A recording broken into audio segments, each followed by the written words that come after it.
Ration బియ్యం కేసుకు సంబంధించిన బ్రేకింగ్ అప్డేట్. ఈ కేసులో మాజీ మంత్రి పేరణి నాని భార్య జయసుధకు కృష్ణా జిల్లా జాయింట్ కలెక్టర్ గీతాంజలి శర్మ మరోసారి నోటీసులు జారీ చేశారు. గోదాములో బియ్యం మాయంపై ఇటీవల ప్రాథమిక విచారణ చేపట్టిన పౌర సరఫరాల శాఖ అధికారులు తొలుత 185 మెట్రిక్ టన్నుల రేషన్ బియ్యం షార్టేజ్ ని వచ్చినట్టుగా కనిపించారు.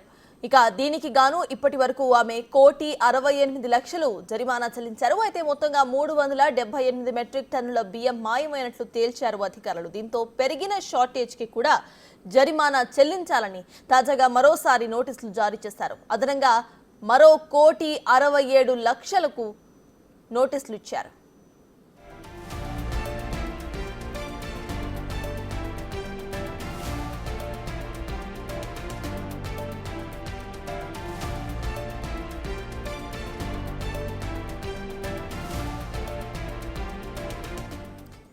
ఈ కేసుకు సంబంధించిన అప్డేట్స్ మా ప్రతినిధి శివ విజయవాడ నుండి అందించడానికి సిద్ధంగా ఉన్నారు. శివ, చెప్పండి, అసలు ఆల్రెడీ అక్కడ ఒకసారి జరిమానా చెల్లించినట్టు తెలుస్తోంది, మరోసారి జరిమానా చెల్లించడానికి నోటీసులు జారీ అయినట్టుగా తెలుస్తోంది. కేసుకు సంబంధించిన అప్డేట్స్ ఏంటి?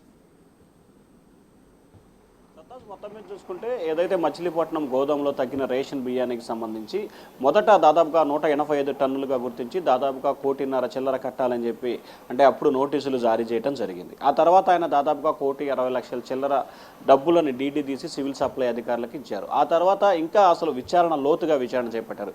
అసలు ఎప్పటి నుంచి తగ్గుతున్నాయి, ఎన్ని రోజుల నుంచి వ్యవహారం జరుగుతుంది, ఏమిటి అనే దానికి సంబంధించి కూడా మేనేజర్ కోటిరెడ్డి ఇచ్చిన ఫిర్యాదు మేరకు సమగ్రమైన దర్యాప్తు జరపడంతో దాదాపుగా 388 అంటే రమారమి 400 మెట్రిక్ టన్నుల బియ్యం తగ్గినట్లు కూడా గుర్తించడం జరిగింది. దీనికి సంబంధించి కూడా దాదాపుగా 3,60,00,000 రూపాయలు చెల్లించాలని చెప్పి కూడా పేర్ని నానికి కృష్ణా జిల్లా పోలీసులు మరొకసారి నోటీసు జారీ చేశారు. ఇప్పటికైనా 1,60,00,000 చెల్లించే నేపథ్యంలో మరొక 1,67,00,000 రూపాయలు చెల్లించాలి 3 రోజుల్లోపు, లేకపోతే క్రిమినల్ ప్రకారం చట్టమైన చర్యలు తీసుకుంటామని చెప్పి కూడా ఆ నోటీసులో కృష్ణా జిల్లా joint collector Geethanjali Sharma notice ఇచ్చారు. ఈ నోటీసును సవాల్ చేస్తూ కూడా నిన్న ఏపీ హైకోర్టులో ఆయన లంచ్ మోషన్ పిటిషన్ దాఖలు చేశారు. పిటిషన్ అయితే ధర్మాసనం విచారణ చేపట్టింది కానీ సోమవారం కానీ లేకపోతే శనివారం కానీ విచారణ జరిగే అవకాశాలు ఉన్నట్లు కూడా తెలుస్తూ ఉంది. మరొక వైపు ఈ కేసుకు సంబంధించి ఇప్పటికే A2గా ఉన్న కోటిరెడ్డిని, A3గా ఉన్న మానస్ తేజన్ ఇద్దరిని పోలీసులు అదుపులో తీసుకొని వారితో పాటు మరొక 4గురిని నిన్న అర్ధరాత్రి అదుపులో తీసుకొని మొత్తం 6గురిని మచిలీపట్నం పోలీసులు కోర్టులో హాజరుపరిచారు. వీరికి 14 రోజుల పాటు రిమాండ్ విధిస్తూ న్యాయమూర్తి తీర్పించిన పరిస్థితి కనిపించింది. మరొక వైపు 2020లో గూడెం లీజుకు తీసుకున్న దగ్గర నుంచి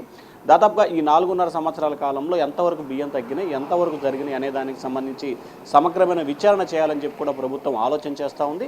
ఈ ఆలోచనలో భాగంగానే విచారణ చేసే కొద్దీ తగ్గిన బియ్యం సంఖ్య, మెట్రిక్ టన్నుల సంఖ్య రోజు రోజుకి పెరుగుతూ వస్తుంది. మరొక వైపు పేర్ని నాని సతీమణి జయసుధకు మాత్రం మచిలీపట్నం జిల్లా కోర్టు ముందస్తు బెయిల్ మంజూరు చేస్తూ తీర్పు వెలువరించింది. అలాగే పోలీసులు ఎప్పుడు పిలిచినా విచారణకు సహకరించాలని చెప్పి కూడా కోర్టు అయితే తీర్పు వెలువరించింది. మొత్తం మీద చూసుకుంటే మచిలీపట్నం బియ్యం గూడెంలో తగ్గిన రేషన్ బియ్యానికి సంబంధించి రోజుకో మలుపు తిరుగుతుంది. ట్విస్టుల మీద ట్విస్టులు అయితే కొనసాగుతా ఉంది సర్కార్. అయితే శివ, ఆల్రెడీ జరిమానా చెల్లించారు, ఇటు బెయిల్ పిటిషన్ మీద బెయిల్ పిటిషన్లకు దాఖలు చేస్తూనే ఉన్నారు. ఈ మొత్తం సినారియోని అసలు ఏపీ పాలిటిక్స్లో మనం ఎలా వర్ణించవచ్చు అనొచ్చు? అంటే ప్రధానంగా చూసుకుంటే ఆయన ఒక బాధ్యత గల మంత్రిగా పనిచేశారు, ప్రజాప్రతినిధిగా ఉన్నారు.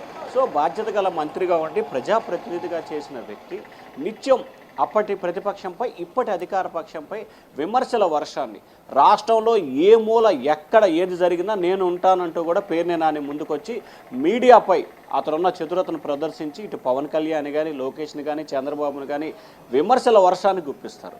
కానీ అటువంటి నాని మాత్రం తాను నీతివంతుడిని, సత్యానికి ధర్మానికి నానే మారుపేరని చెప్పుకునే నాని మాత్రం తాజాగా ఆయన లీజుకు తీసుకున్న గూడెంలో బియ్యం తగ్గటం ప్రస్తుతం ఆంధ్రప్రదేశ్లో హాట్ టాపిక్గా మారింది.